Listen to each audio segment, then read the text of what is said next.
Alors, maintenant on va s'attaquer au préampli et on va commencer avec le pré 1973. Donc je le pose ici. Alors, tout commença avec Rupert Neve, qui venait en fait du milieu de la radio et qui commença à fabriquer des appareils pour les studios au début des années 70. Il commença à concevoir donc une série d'égaliseurs qui permettaient à ses clients de modifier l'équilibre musical du matériel. Et après quelques années, en fait, les amplificateurs de canal Neve, ce qu'on appelle le Neve Channel Amplifier, contenaient en fait une gamme d'amplificateurs d'entrée haut de gamme, comprenant des configurations de filtres et de courbes de réponse de fréquence avec un faible bruit, une distorsion en surcharge. Vous aurez compris qu'ici on a affaire à un plugin de type pré-ampli EQ. Arturia a encore cherché à modéliser en fait cet appareil vintage. Donc on disposera d'un circuit d'amplification avec ici donc un égaliseur 3 bandes avec le high shelf, le low shelf, le mid ainsi qu'un low cut. On a deux transformateurs, le 1 qui correspond au Neve 1073 original, un modèle de classe A, et le second qui est une autre modélisation d'Arturia d'un autre équipement célèbre qui changera considérablement la couleur du son. On a trois modes d'utilisation, le stéréo par défaut, quand le link est activé, on a le left et le right, vous voyez que quand on bouge ici on est lié sur le canal gauche et droit. On peut être en mode mid-side, donc là ici on sera au centre et là sur les côtés de la stéréo, et on peut donc désactiver ici, c'est-à-dire être en dual mono quand le link est désactivé, c'est-à-dire que on aura un contrôle indépendant sur le canal droit et sur le canal gauche. Okay, quand on réactive le link, les boutons, les paramètres bougeront en même temps. Ok. Donc ici l'idée c'est d'utiliser ce plugin pour ajouter de la chaleur au son, de la saturation. Donc ici je l'ai mis sur la piste drum. Je vous propose d'écouter les presets pour vous faire une idée. Après on verra son utilisation, les fonctionnalités qui sont certes très faciles à comprendre, mais qui ont le mérite d'exister. Allez, on écoute.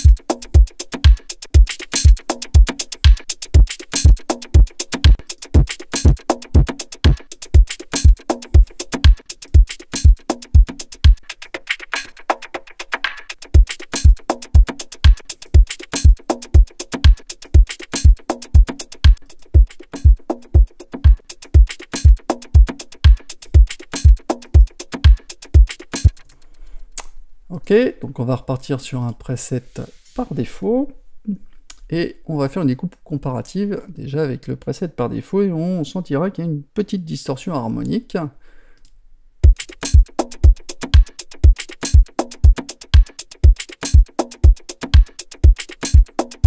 C'est léger, mais avec un bon casque, on peut l'entendre. Donc ici, on a le input gain, donc observez les vues-mètres qui vont commencer à s'activer quand on va ajouter de la saturation au signal. Donc d'ailleurs, vous pouvez calibrer si ça va trop fort. Vous voyez, quand on va monter, on peut utiliser ici un calibre un peu moins important.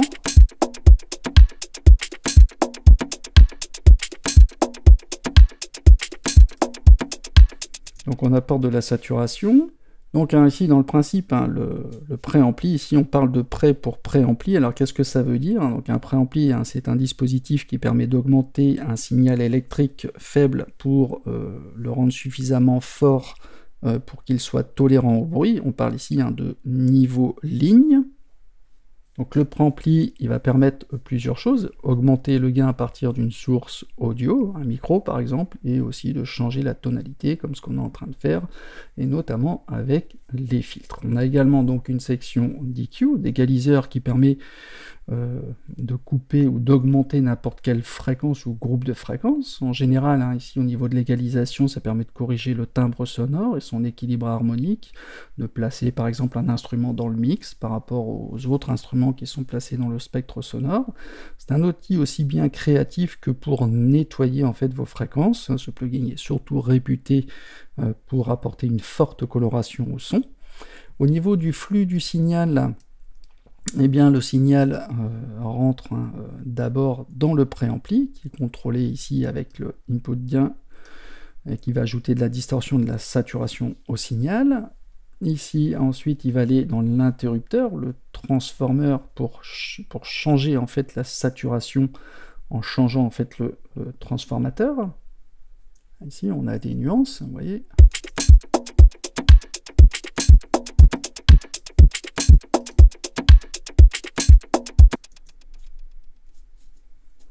Le signal après va dans l'égaliseur, on pourra augmenter ou descendre les fréquences, arriver dans la section de filtre et pour sortir dans l'output pour gérer le niveau final.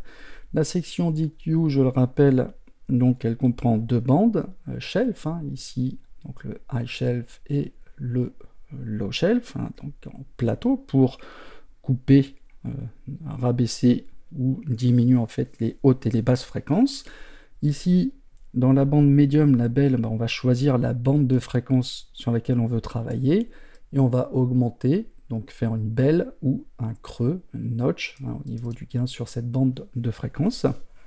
Je rappelle, c'est souvent sur ces fréquences au milieu du spectre qui sont les plus importantes et qui auront le plus, sur lesquelles en général il y a beaucoup d'énergie. Le filtre low cut, c'est un filtre coupe bas qui va permettre, qui a une pente lui à moins 18 dB par octave, qui est sur une plage de 50 à 300 Hz. On a donc les deux interrupteurs ici, donc, qui vont permettre d'activer ou de désactiver l'EQ, et ici à droite d'inverser la phase par exemple. Ça peut être intéressant si vous avez des problèmes de phase dans votre mixage. Et la section préampli, ici on a l'input gain donc, qui va de moins 80 à moins 20 dB, qui va ajouter de la distorsion harmonique, comme on vient de le voir, donc de la couleur. Les transformateurs, donc on vient de le voir. Et en gros, en fait, au final, ce plugin est très simple à utiliser, mais il est surtout très très efficace pour colorer le son, et très simple d'utilisation, il va donner beaucoup de caractère à votre son. Alors maintenant, on va s'attaquer au pré-trid A, également sur notre piste drum. Alors ici, donc à la fin des années 60, les studios Trident étaient en quelque sorte le studio d'enregistrement le plus moderne de Londres. Les Beatles ont choisi Trident d'ailleurs pour enregistrer leur album White Album, qui contient notamment le célèbre tube Hey Jude. Et le succès se poursuivra dans les années 70 avec d'autres artistes utilisant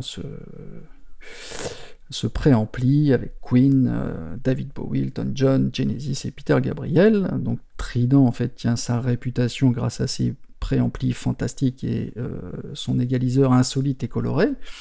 Il va comprendre ici trois filtres passe haut et passe bas, passe haut, passe bas, qu'on va retrouver ici avec des pentes à 12 dB par octave, donc qui se gèrent avec des interrupteurs qu'on peut sélectionner d'ailleurs simultanément pour multiplier les combinaisons, comme ceci. On a une partie donc égaliseur qui va proposer 4 fréquences par bouton. On a des valeurs de fréquences qui sont fixes, ici, on n'a pas de balayage, on n'a pas de Q non plus pour régler la largeur de bande, c'est ce qui fait justement le charme de ce type de console, qui provoque des déphasages et des colorations de son assez lourds. On est dans la même approche en fait que le fonctionnement du plugin précédent, le Pré 1973, donc c'est un plugin donc préampli et égaliseur vintage avec des fonctions nouvelles qui sont ajoutées par Arturia pour une utilisation plus moderne. Donc le pré-trid A, donc c'est un égaliseur 4 bandes avec 2 en bell et 1 low shelf et un high shelf. Ce qui donne en fait du caractère à cet égaliseur, c'est l'inductance du circuit, c'est-à-dire le rapport, ou plutôt quotient du flux du champ magnétique par l'intensité du courant traversant le circuit. L'autre paramètre qui permet aussi de donner du caractère à ce plugin, c'est qu'on peut ajouter un déphasage à différentes fréquences. On a donc les filtres passe haut et passe bas qui peuvent s'additionner, hein, comme je viens de vous l'expliquer. On a également, on peut gérer les canaux droit et gauche suivant 3 modes, hein, le L et R, hein, left et right, le mid-side, au centre et sur les côtés de la stéréo, et ici en désactivant le link, hein, pour gérer les bandes, alors ici séparément, hein, pour gérer le côté gauche et le côté droit séparément, ce qu'on appelle le dual mono, avec des canaux, une gestion des canaux indépendants. Ok. Dans le flux du signal, c'est le même qu'on a vu avec le 1973. Hein. On a le son qui arrive dans le input, qui passe dans la section DQ avec les bandes et les filtres pour sortir dans le output. Ici, je vous propose de faire une écoute, hein, des divers presets pour vous faire une idée. Hop.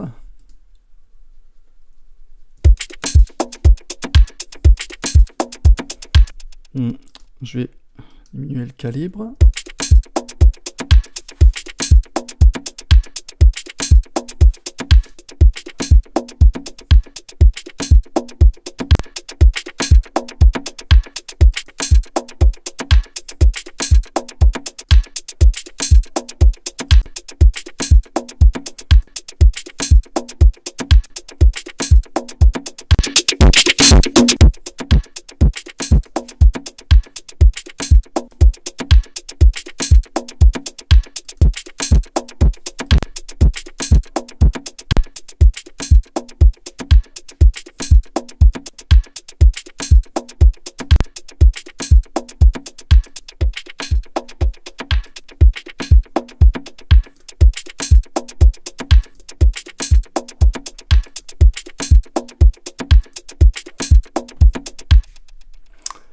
Ok, donc on va reprendre un preset par défaut, et ici, donc on va faire une écoute comparative, sans l'effet, et on va voir que même sans réglage particulier, on aura une petite distorsion harmonique.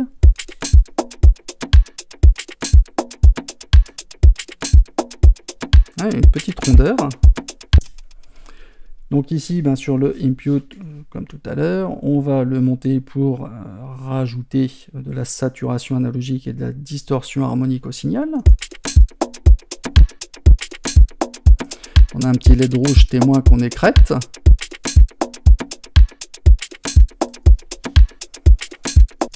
On peut tester le filtre low pass ici à 9 et 12 K, hein, ici pour atténuer par exemple les snares et les cymbales.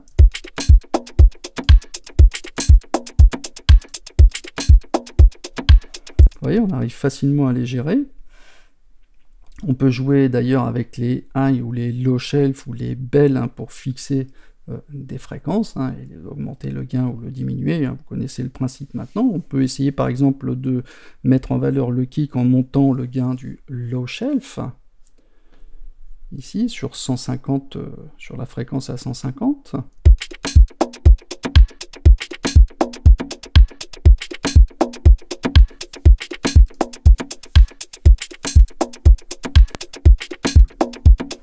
Ici, on renforce le kick, on étouffe un peu les cymbales ou les snares. Au niveau du préampli, donc on a donc le gain, hein, ici, input en -60 jusqu'à -20 dB. Il est possible d'inverser la phase, hein, sur chaque canal. On peut activer ou désactiver l'EQ, hein, suivant si on est ici lié ou non. Ok. Et là, la sortie output trim avec donc le droite-gauche, hein, le mid-side et le dual mono. Ok, ici, quand il est désactivé, on peut gérer les deux canaux séparément. Bon, rien à dire de plus sur ce Trid A. Alors maintenant, on va terminer avec le dernier préamp, le V76, que je vais toujours mettre sur mon petit groupe de drums. Alors donc pour la petite histoire, en fait, le V72 donc, a été développé entre 1949 et 1952 en tant que micro et amplificateur de studio. Il comportait de nombreux circuits presque identiques au modèle V41 qui date d'avant-guerre, créé en 1928. Et en fait, il a été très utilisé pour les émissions de radio allemandes, et le V72 fut utilisé par la plupart des maisons de disques européennes, dont EMI, Decca Telefunken. Le V76 ensuite est né, qui correspondait en fait à deux V72 qui étaient enchaînés en série, avec des contrôles supplémentaires.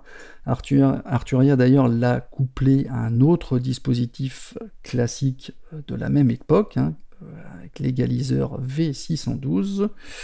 Donc qu'est-ce que propose en fait ce préampli égaliseur, ce V76? Eh bien, il propose en fait un circuit d'amplification qui comporte une émulation à tube à vide, ce qu'on appelle ni plus ni moins que des lampes, qui sont capables de créer une saturation agréable. Il propose donc un filtre passe-haut, donc un high pass avec trois choix, ici 80 Hz à 300 Hz, ou les deux fréquences qui sont couplées, ou tout simplement de le désactiver quand on est en position flat. On a donc un simple égaliseur à deux bandes, comme on peut le voir, avec d'autres types Baxandall permettant de corriger en fait les tonalités donc graves ou aiguës, très douces. Comme les deux plugins précédents, le plugin fonctionne en mode donc ici stéréo, gauche et droit, ou soit donc left et right, soit en mid et side, ou soit donc en dual mono, donc ils sont découplés, ou sinon ils sont couplés, ils bougent en même temps. Ok. Sur la partie droite, on a donc les paramètres du préampli, avec l'input ici qui va sur une amplitude de plus 3 jusqu'à plus 76 dB. Et on a un témoin lumineux, un témoin de sortie qui va passer du orange au rouge plus on va écréter.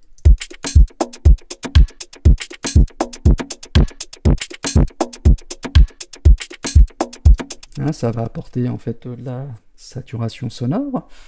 Donc on a en dessous l'activation ou la désactivation de l'EQ qui se trouve à côté, le link comme je viens de vous le montrer, et ici les output trim pour gérer le niveau de sortie. Au niveau du flux du signal, comme pour les deux autres, le 1973 ou le Trid A, l'audio rentre dans le préampli via l'input gain pour aller dans la section d'égaliseur pour gérer les fréquences et les filtres pour aller ensuite en sortie. Là, on peut également bouger la phase pour les canaux. On va prendre un petit exemple donc là sur notre batterie et on va faire défiler quelques presets.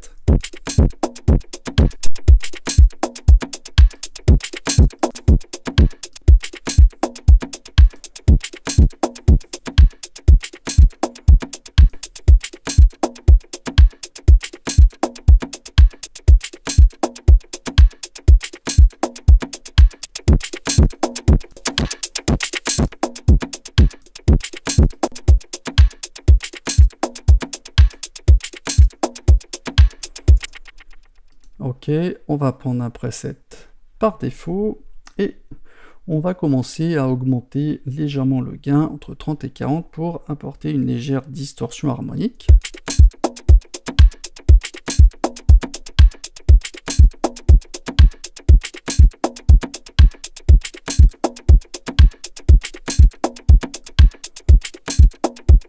Ok, on va utiliser le filtre high pass ici à 80 pour supprimer les infrabasses et clarifier un peu le kick en gardant de la distorsion sur les fréquences aiguës, des snares et des cymbales.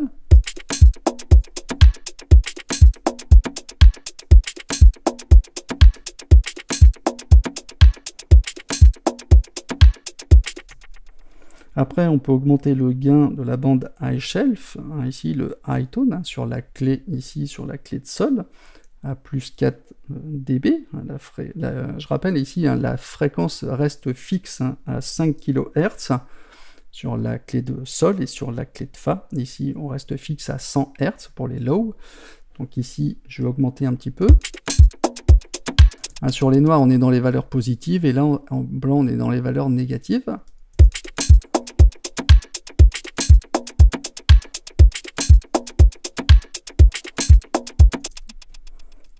Et je peux également augmenter ou descendre au niveau du low shelf.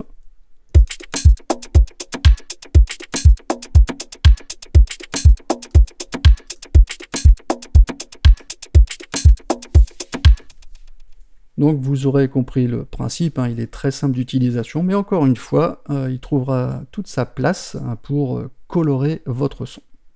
Bon bah c'en est tout pour les préamplis, maintenant je vous donne rendez-vous pour la dernière partie avec les filtres.